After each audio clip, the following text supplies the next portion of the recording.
Hi అండి. Welcome to king రకం YouTube channel. ఈరోజు లేటెస్ట్ అప్డేట్ ఒకటి తెలుసుకునే ప్రయత్నం చేద్దాము. ప్రైవేట్ పాఠశాలల్లో పేద విద్యార్థులకు 25% ఉచిత సీట్లనేవి ఇవ్వడం అయితే జరుగుతుందండి. అయితే దీనికి సంబంధించి ఆల్రెడీ మన ఛానెల్‌లో వీడియో అయితే ఉంది. చాలామంది ఛానెల్‌లో కామెంట్స్‌లో అసలు ఆన్‌లైన్‌లో ఎలా అప్లై చేసుకోవాలో దయచేసి చెప్పగలరని చెప్పేసి అడుగుతా ఉన్నారు. ఈ మామ ఉండగా మీకు ఎటువంటి దిగులు లేదండి. ఎలాంటి సొల్యూషన్ అయినా సరే మన దగ్గర ఉంటుంది. సో, ఆన్‌లైన్‌లో స్టెప్ బై స్టెప్ ఏ రకంగా అప్లై చేసుకోవాలో మనం ఈ వీడియోలో అయితే తెలుసుకునే ప్రయత్నం చేద్దాము. అయితే వీడియోలోకి వెళ్ళే ముందు మీ అందరికీ తెలుసు మన ఛానెల్‌ని సబ్స్క్రైబ్ చేసుకోవడం మాత్రం మర్చిపోకండి. ఈ వీడియో నచ్చితే లైక్ చేయండి. మీరు ఎక్కడి నుంచి చూస్తున్నారో కింద కామెంట్ సెక్షన్‌లో మాత్రం కామెంట్ చేయడం మర్చిపోకండి. విద్యా హక్కు చట్టం 2009 సెక్షన్ 12(1)(సి) ప్రకారం 2026, 27 విద్యా సంవత్సరానికి గాను ఒకటో తరగతిలో ఉచిత అడ్మిషన్‌లనేవి ప్రారంభమైనాయి.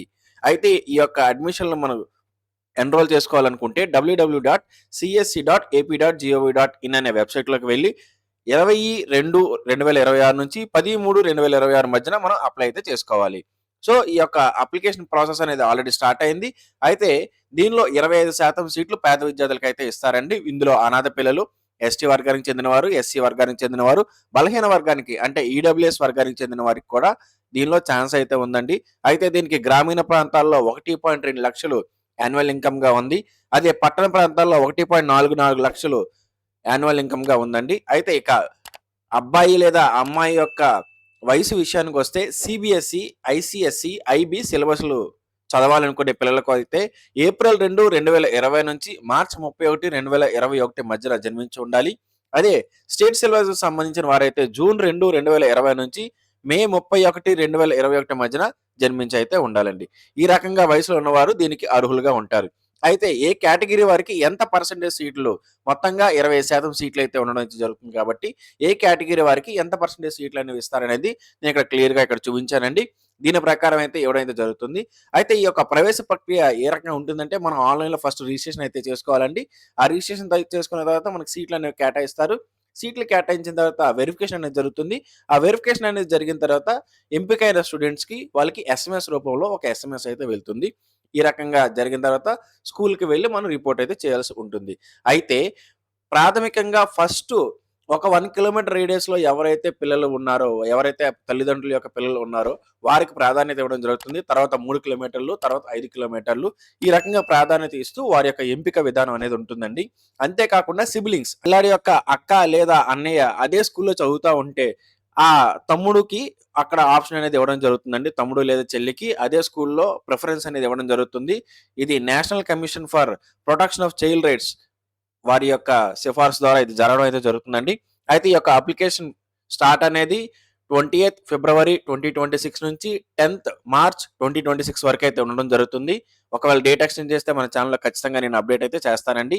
ఈ యొక్క అప్లికేషన్ అనేది పెట్టిన తర్వాత 25థ్ తారీఖున మొత్తం సీట్లనేవి ఫస్ట్ కౌన్సెలింగ్‌లో ఎవరైతే చేస్తారండి. ఆ తర్వాత మార్చ్ 6 నుంచి 7 వరకు ప్రవేశాలకు మన యొక్క డాక్యుమెంట్స్ ఏవైతే అప్‌లోడ్ చేసామో అవన్నీ వెరిఫికేషన్ అనేది చేసి సీట్లనేది కేటాయించడం జరుగుతుంది. ఇంకా మిగిలిపోయిన సీట్లని ఏప్రిల్ 12వ తారీఖున రెండో విడత సీట్లనేది కేటాయిస్తారు.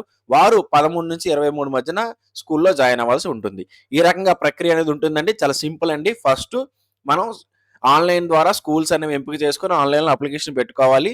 సమర్పించిన దరఖాస్తుని స్క్రూటనైజ్ చేసి మూడవ స్టెప్‌లో లాటరీ విధానం ద్వారా వారికి స్కూల్స్ అనేవి కేటాయిస్తారు పిల్లలకి. ఆ స్కూల్స్ అనేవి కేటాయించిన ఫలితాలు మనకి ఎస్ఎంఎస్ రూపంలో జరుగుతుంది. ఇలా 4 దశల్లో స్టెప్స్ అనేవి ఉండడం జరుగుతుందండి. ఈ యొక్క వెబ్‌సైట్ అనేది www.csc.ap.gov.in ఈ యొక్క వెబ్‌సైట్‌లోకెళ్ళి మనం రిజిస్ట్రేషన్ అయితే చేసుకోవాలి. ఇక్కడ క్యూఆర్ కోడ్ ఉందండి. ఈ క్యూఆర్ కోడ్‌ని స్కాన్ చేసినా సరే మీరు ఈజీగా అప్లై అనేది చేసుకోవచ్చు. మీకు దీని మీద ఎలాంటి సందేహాలు ఉన్నా సరే ఇక్కడ టోల్ ఫ్రీ నంబర్ అనేది ఇస్తున్నానండి. 1800 4258 599 ఈ యొక్క టోల్ ఫ్రీ నంబర్‌కి ఉదయం 9 నుంచి సాయంకాలం 6 మధ్యనే కాల్ చేయండి. చాలామంది అడుగుతున్నారు టోల్ ఫ్రీ నంబర్ లిఫ్ట్ చేయట్లేదు అని. మీరు ఏ టైంలో పడితే ఆ టైంలో కాల్ చేస్తే లిఫ్ట్ చేయడానికి అవ్వదండి. 9 నుంచి సాయంకాలం 6 మధ్యన మాత్రమే కాల్ అనేది చేయవలసి ఉంటుంది. అయితే దీనికి ఆన్‌లైన్ ప్రాసెస్ ఏ రకంగా ఉంటుందో ఒకసారి మనం స్టెప్ బై స్టెప్ చూద్దామండి. ఇంతకుముందు చెప్పిన csc.ap.gov.in అనే వెబ్‌సైట్ మీద క్లిక్ చేయగానే మనకి పేజ్ ఈ రకంగా ఓపెన్ అవ్వడం జరుగుతుంది. ఇక్కడ చూడండి login, register, change your password అని ఉంటుంది. ఫస్ట్ మనం రిజిస్టర్ అవ్వాలండి. రిజిస్టర్ అయిన తర్వాతే మనం లాగిన్ అనేది అవ్వగలం. సో, రిజిస్టర్ అవ్వాలి అంటే రిజిస్టర్ మీద క్లిక్ చేసిన వెంటనే మీకు పేజ్ ఈ రకంగా వస్తుందండి. ఇక్కడ login with child Aadhaar, login with parent Aadhaar, login with Guardian Aadhaar అని చెప్పేసి 3 రకాలైన ఆప్షన్స్‌తో రావడం అయితే జరుగుతుంది. ఇక్కడ లాగిన్ విత్ చైల్డ్ ఆధార్ కన్నా అంటే అందరూ చిన్న పిల్లలు కాబట్టి హౌస్ హోల్డ్ మ్యాపింగ్‌లో ఉండొచ్చు. కొంతమందికి రైస్ కార్డ్ మ్యాపింగ్‌లో ఉండొచ్చు, ఉండకపోవచ్చు.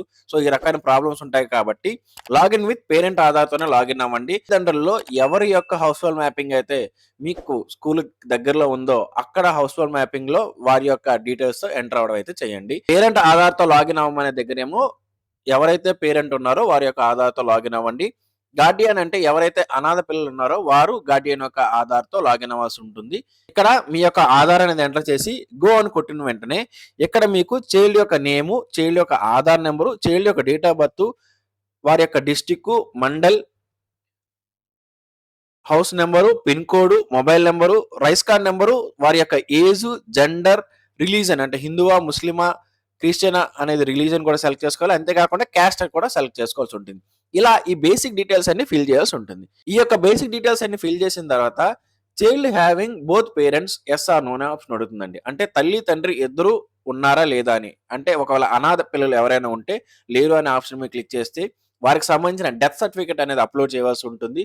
ఒకవేళ ఉంటే యెస్ అని చెప్పేసి క్లిక్ చేయండి. క్లిక్ చేసిన తర్వాత వారి యొక్క ఫాదర్ నేమ్, మదర్ నేమ్, వారి యొక్క ఆధార్ నంబర్‌లు అన్నీ ఎంటర్ చేయవలసి ఉంటుంది. ఇలా ఎంటర్ చేసిన తర్వాత సిబ్లింగ్స్ ఎవరైనా ఉన్నారని అడుగుతుంది. అంటే సిబ్లింగ్స్ అంటే చెప్పాను కదండీ ఇంతకు ముందే వారి యొక్క అన్న గాని, అక్క గాని అదే స్కూల్‌లో చదువుతూ ఉంటే వారు అక్కడ చదువుతున్నారా లేదా అని అడుగుతుంది. చదువుతా ఉంటే యెస్ అని క్లిక్ చేయండి. ఒకవేళ చదవకపోతే అంటే మీరు ఏదైతే స్కూల్ కావాలనుకుంటున్నారో అదే స్కూల్‌లో వారు చదవకపోతే నో అని క్లిక్ చేసుకోండి. ఒకవేళ యెస్ అని క్లిక్ చేసినట్టయితే యెస్ అని క్లిక్ చేసిన తర్వాత willing to admit in sibling school అంటే ఆ అక్క లేదా చెల్లి స్కూల్‌లోనే పిల్లాడు ఎవరైతే ఉన్నారో వారిని అడ్మిట్ చేయడానికి మీకు ఇష్టపడుతున్నారా లేదా అని అడుగుతుంది. యెస్ అని క్లిక్ చేసినట్టే యెస్ క్లిక్ చేసి ఎవరైతే సిబ్లింగ్ ఉన్నారో అంటే ఆ అక్కో, అన్నో ఎవరైతే ఉన్నారో వారి యొక్క ఆధార్ నంబర్ ఎంటర్ చేసి వారికి ఉన్న యూడీఐఎస్‌ఈ కోడ్ అనేది అక్కడ ఎంటర్ చేయాల్సి ఉంటుందండి.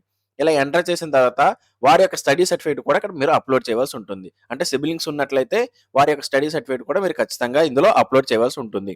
ఇలా అప్లోడ్ చేసిన తర్వాత వారి యొక్క రెసిడెన్షియల్ ప్రూఫ్ ఏదైతే ఉందో ఆ యొక్క రెసిడెన్షియల్ ప్రూఫ్‌ని కూడా అప్లోడ్ చేయవలసి ఉంటుంది. అంతేకాకుండా పిల్లాడి యొక్క డేట్ ఆఫ్ బర్త్ సర్టిఫికేట్ కూడా అప్లోడ్ చేయవలసి ఉంటుంది. తర్వాత ఇక్కడ ఒక క్వెషన్ అడుగుతుందండి. వీరు ఏమైనా తల్లికి వందనం అమౌంట్ అనేది రిసీవ్ చేసుకున్నారా? 2025, 26లో యెస్ ఆర్ నో అని ఆప్షన్ ఉంటుందండి. ఒకవేళ రిసీవ్ చేసుకొని ఉంటే యెస్ అని పెట్టండి. రిసీవ్ చేసుకోలేకపోతే నో అని పెట్టేసి ఇక్కడ టిక్ బాక్స్ అనేది ఉంటుందండి. టిక్స్ బాక్స్ కొట్టిన తర్వాత రిజిస్టర్ అనే దాని మీద కొట్టాలి. ఇలా రిజిస్టర్ అని కొట్టిన వెంటనే మీ మొబైల్‌కి ఒక ఎస్ఎంఎస్ రావడం జరుగుతుందండి. ఒక ఐడీతో ఒక ఎస్ఎంఎస్ అనేది వస్తుంది. పాస్వర్డ్ కూడా అందులోనే ఉంటుంది.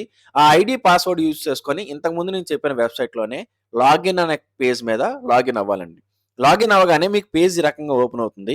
ఇలా ఓపెన్ అవ్వగానే మీ యొక్క డిస్ట్రిక్ట్, మండలం, సచివాలయం వచ్చి 1 కేఎం డిస్టెన్స్ అనేది ఫస్ట్ ఆప్షన్ పెట్టి గో అని కొట్టగానే మీ ఇంటికి 1 కేఎం డిస్టెన్స్‌లో ఉన్న అన్ని స్కూల్స్ ఓపెన్ అవ్వడం జరుగుతుందండి. ఒకవేళ అక్కడ స్కూల్స్ ఏవి ఓపెన్ కాకపోతే 3 కేఎం పెట్టి గో అని కొట్టండి. లేదు అనుకుంటే 5 కేఎం పెట్టి గో అని కొట్టండి. ఇలా పెట్టిన తర్వాత అక్కడున్న స్కూల్స్ అన్నీ ఓపెన్ అవుతాయండి.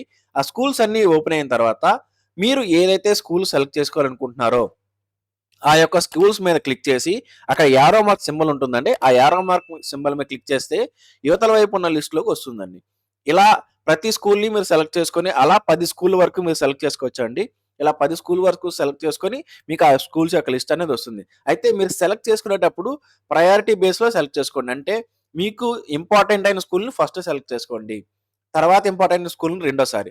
తర్వాత ఇంపార్టెంట్ స్కూల్‌ని మూడోసారి. ఈ రకంగా స్టెప్ బై స్టెప్ సెలెక్ట్ చేసుకుంటూ మొత్తం స్కూల్స్ అన్ని సెలెక్ట్ చేసుకున్న తర్వాత ఫైనల్ సబ్మిట్ అనేది ఉంటుంది. ఒకసారి ఫైనల్ సబ్మిట్ చేసే ముందు అప్లికేషన్ మళ్ళీ చెక్ చేసుకోండి. చాలా మంది తప్పులు చేసి ఫైనల్ సబ్మిట్ చేసేసి తర్వాత కరెక్షన్ కోసం అడుగుతున్నారు. సో, దయచేసి అలా చేయకుండా ఫైనల్‌గా సబ్మిట్ చేసే ముందు 1కి 2 సార్లు చెక్ చేసుకోండి. ఫైనల్ సబ్మిట్ అనేది చేసిన తర్వాత మీకు స్క్రీన్ రకంగా కనిపిస్తుంది. అంటే మీరు ఏదైతే ఆప్షన్స్ పెట్టారో ఆ ఆప్షన్స్‌తో మీకు స్క్రీన్ అనేది క్లియర్‌గా కనిపిస్తుందండి. మీరు ఏ స్కూల్‌కి పెట్టుకున్నారు, ఏ జిల్లాలో పెట్టుకున్నారు, ఎక్కడ పెట్టుకున్నారు అనేది క్లియర్‌గా కనిపిస్తుంది. అప్లికేషన్ ఐడీ కూడా వస్తుందండి. అక్కడ డౌన్‌లోడ్ అండ్ పీడీఎఫ్ అని ఒకటి ఉంటుందండి. ఆ పీడీఎఫ్‌ని మీరు డౌన్‌లోడ్ చేసుకుంటే ఈ రకంగా పీడీఎఫ్ అనేది డౌన్‌లోడ్ అవుతుంది. ఇది మీరు మళ్ళీ అడ్మిషన్ టైమ్‌లో ఉపయోగపడుతుంది. కాబట్టి ఖచ్చితంగా పీడీఎఫ్‌ని అయితే డౌన్‌లోడ్ చేసుకోండి. ఈ రకంగా step by step RTI admissions కోసము మీరు అప్లై చేసుకోవచ్చు. ఇదండి ఈరోజు వీడియో. ఈ వీడియో గనుక మీకు నచ్చినట్లయితే లైక్ చేయండి. మీ ఫ్రెండ్స్ అందరికి ఈ వీడియోని షేర్ చేయడం మాత్రం మర్చిపోకండి. మన ఛానెల్‌ని సబ్స్క్రైబ్ చేసుకోండి. మీకు ఎలాంటి డౌట్స్ ఉన్నా సరే కింద కామెంట్ సెక్షన్‌లో కామెంట్ చేయండి. Thank you for watching.